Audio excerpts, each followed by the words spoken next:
Welcome to the Vet Dental Show. I'm Brett Beckman, board certified veterinary dentist, and we bring this podcast to you every Wednesday as a veterinarian, as a technician, as a dentistry team to help you be even better at veterinary dentistry in your practice.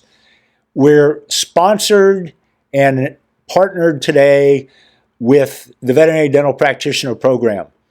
If you're interested in being among the best anywhere in general practice as a team in veterinary dentistry, I invite you to request an invitation.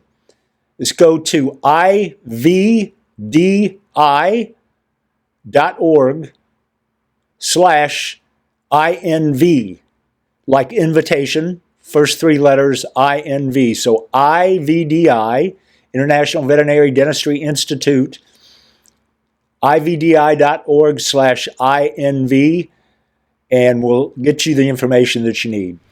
So Wendy, and great question, by the way, Amy. So Wendy, is there an easy way to release palatal gingiva for ease of closure without damaging tissue, especially on 109 and 209? Again, that's 109 and 209 are advanced extractions. Few people get to those in the wet labs. They're much more difficult, but we do teach them. And once you do them, you get competent, but you have to practice. They're difficult, so no way that I can really answer that question without actually pictures and videos and you watching those and going through those. So sorry, Wendy. Beth Shawn, so can you discuss an approach to extraction of a fractured incisor when the crown is no longer present? Is there a method of making a flap, or do you place the elevator blindly and luxate the root fragment? You can do a flap on those.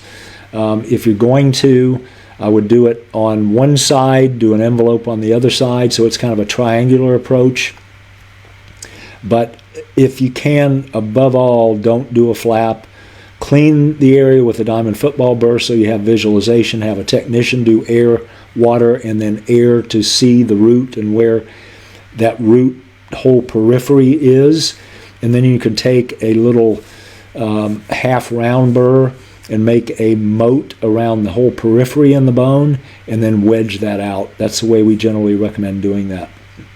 Making a flap, you can do that as well.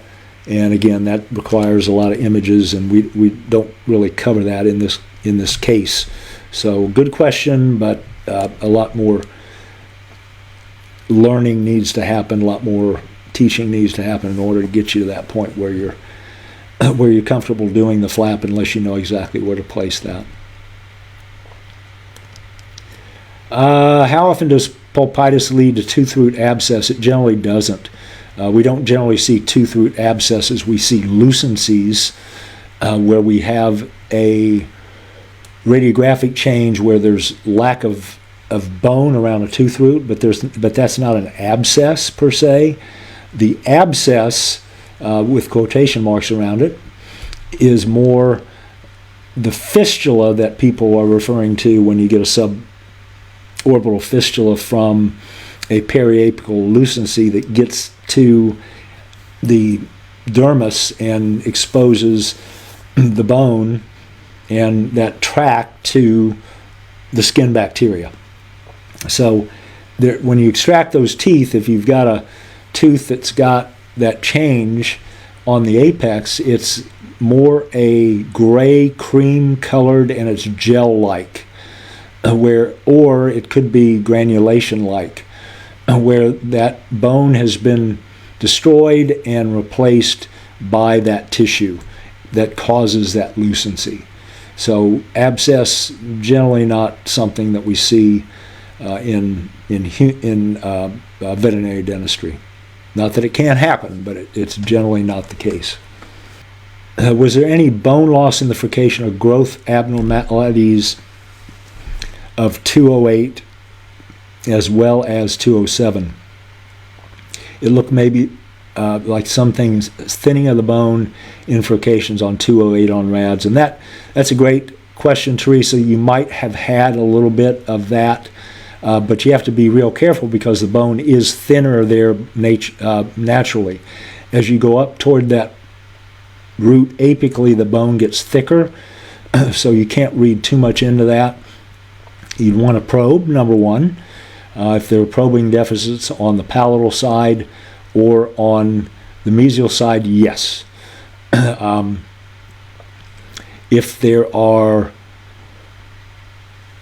no probing changes, you can still have significant furcation loss. So if you see that where there's not a question as to that lucency between the two roots, then you've definitely got some furcation changes. But we didn't have anything significant on those two that you're mentioning.